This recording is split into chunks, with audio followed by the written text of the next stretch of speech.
వర్షాకాలంలో ఆరోగ్యంగా ఉండాలంటే భోజనం చేసే ముందు చేతులు శుభ్రంగా కడుక్కోండి. శుభ్రమైన నీటిని మాత్రమే తాగండి.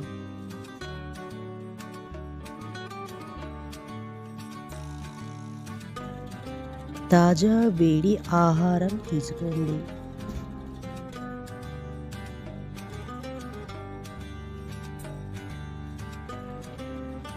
భోజనం ముందు చేతులు శుభ్రంగా కడుక్కోండి.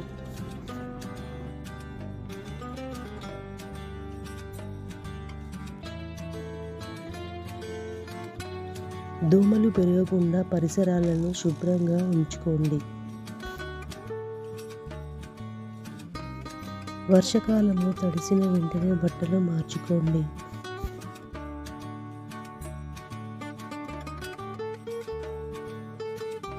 ఆరోగ్యమే మహాభాగ్యం. ఇలాంటి ఆరోగ్య చిట్కాల కోసం మా ఛానల్ని ఫాలో అవ్వండి.